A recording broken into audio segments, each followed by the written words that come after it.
Morning, Chairman Kaminsky and members of the New York Senate Environmental Committee. My name is Sandra Steingraber. I'm a PhD biologist who researches and writes about climate change and public health. I live in Tompkins County, New York, where I am a distinguished scholar in residence at Ithaca College and co-founder of Concerned Health Professionals of New York. I'd like to begin on a personal note. When I was pregnant with my son Elijah, he was positioned in such a way as to make birth impossible.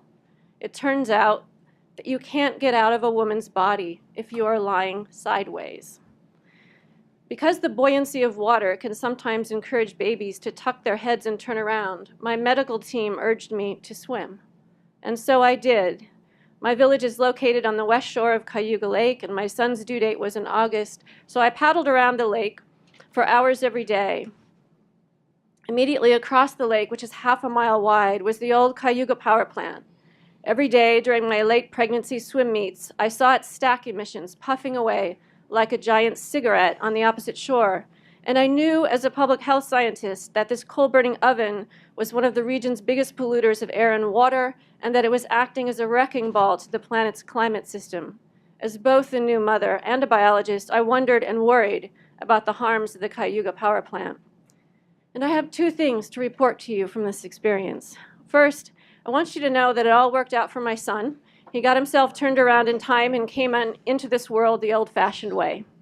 Elijah is now 6'3", and he's planning a career as a filmmaker. He's changed a lot since that summer.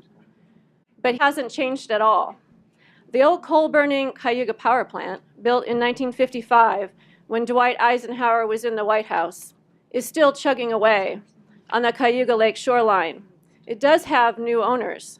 Their plan, if they get the necessary state permits, is to convert that plant to burn fracked gas that will be hauled in from Pennsylvania by convoys of trucks. What the people in the community want, and what our Tompkins County legislature has asked for, is a decommissioning of this plant and its replacement with solar power and battery storage. But without a clear signal from the state legislature that a new day is at hand, it's not clear right now that renewable power is what we will get. Plans for a coal-to-gas conversion of this obsolete facility is not innovation. It's new fossil fuel wine in a dangerous old bottle. As Concerned Health Professionals of New York explicates in our compendium of findings demonstrating the harms and risks of gas and oil extraction, natural gas systems are inherently leaky, and what they leak is methane, a potent greenhouse gas. From a climate change perspective, natural gas is not a cleaner fuel than coal and may be worse. Natural gas power plants in specific pump into the atmosphere 20 to 120 times more methane than previously appreciated, some from accidental leaks and some from purposeful venting, the need for which is baked into the engineering. Meaningful legislation for climate change must do two things at once: rapidly deploy renewables on the one hand, but also put brakes on plans for new fossil fuel projects on the other. The return on investment for these fossil fuel projects far exceeds the unmovable timeline of the next 11 years that science says we have. As currently drafted, the Climate and Community Protection Act does not go far enough in either direction. But the New York Off Act, which would expressly halt the build-out of new fossil fuel infrastructure, does. We can't reduce emissions to zero if we keep permitting fossil fuel projects. The New York Off Act also does something else. It engages our state's farmers as part of the solution. The science shows us that soil can serve as a huge warehouse to pull carbon out of the atmosphere and sequester it in the ground.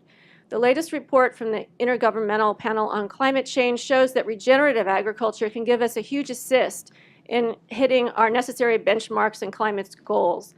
And as a scientist who grew up in conservative rural America and whose grandfather put his daughters, including my mom, through college with a herd of Holstein cows, I believe that any meaningful legislation on climate must offer our farmers a heroic role to play. Our plan forward must unite urban and rural New York in common purpose.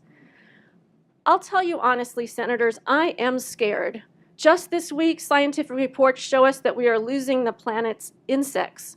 Without insects, we lose farming, we lose our food. A few weeks ago, we found out the plankton are in trouble. Without plankton, we're losing our oxygen supply. We now know our fish stocks are heading to zero because of acidification of the ocean. We're losing plankton, we're losing fish, we're losing insects. The climate emergency waits for no one, and our situation could not be more dire. I urge you to adopt the strongest possible climate change legislation with the fastest possible timeline to address the ongoing crisis. And I'll give my students at Ithaca College the last word here. I left class yesterday telling them that I would be testifying to you today. And they asked me to speak boldly, and I promised that I would carry them in my heart as I talk to you. I am. And now their young lives are in your hearts and in your hands too. In order to be born, my son had to radically change his position. He did. In order to survive, we now need to do the same. Please do. Thank you. Thank you, Sandra. Doctor, come back. We have questions.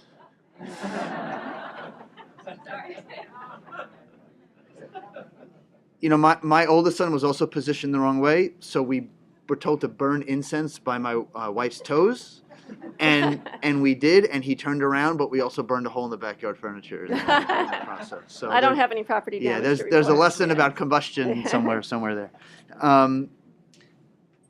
Do you have any concerns specific? I mean, clearly your passion, your comments. You should probably run for office out at where you are. But your passion, your comments, from your position, you're traveling across the state for this all resonates deeply with me. I think with Senator Metzger as well. Is there anything about the bills, what some criticize as practicality, that concerns you, or is it simply this is the Manhattan Project, all steam ahead? We gotta. Probably steam's the wrong metaphor. Well, practicality is on the side of the natural world, right? And that we can't negotiate against the deadlines that science show us. So as a biologist, I look at the data and I conclude from that objective analysis that we need policy and laws that are in line with what the data says that are required. And it's very clear that we have 11 years to really rapidly decarbonize.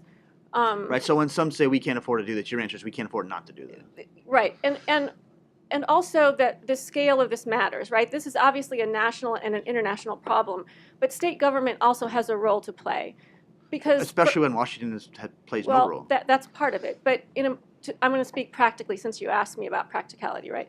So more than 60,000 Americans die every year from air pollution. We have good data on that. Air pollution is just another name for fossil fuel combustion byproducts. So by breathing in basically crap from fossil fuels, 67,000 Americans dies, including some thousands of New Yorkers. When we rapidly decarbonize, we save those lives. We save worker productivity. We save kids with asthma and all their attendant medical care costs.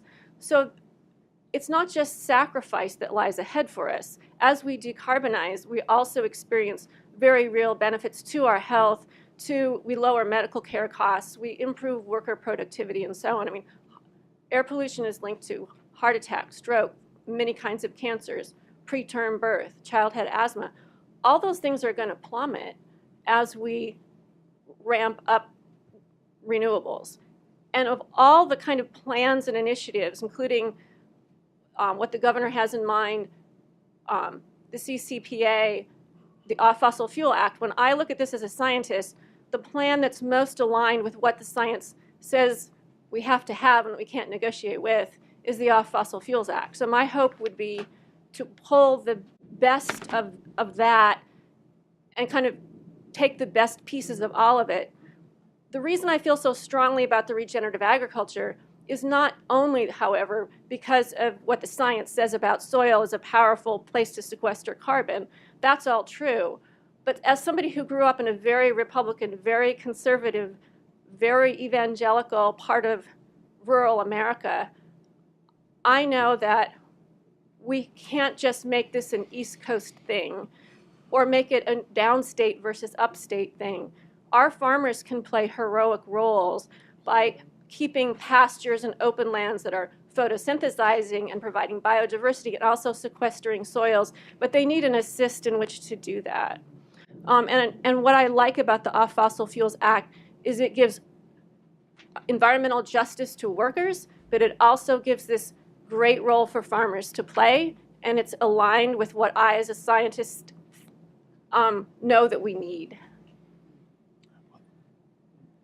So first of all, I just want to thank you for all the work you've done to fight fracking.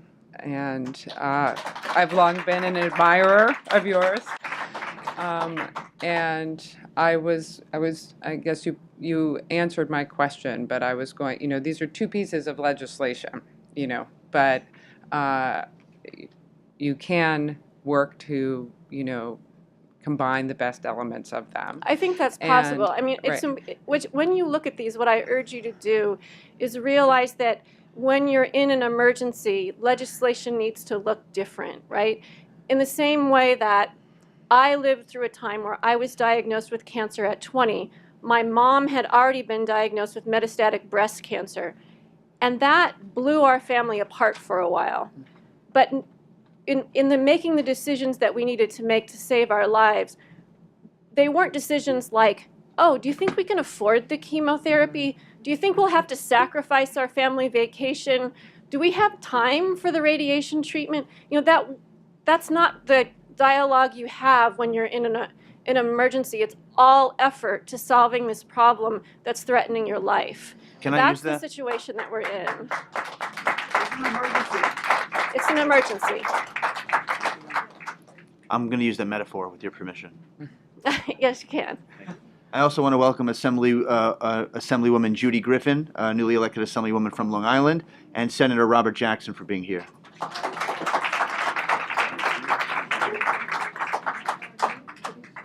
Thanks for your testimony. You're welcome.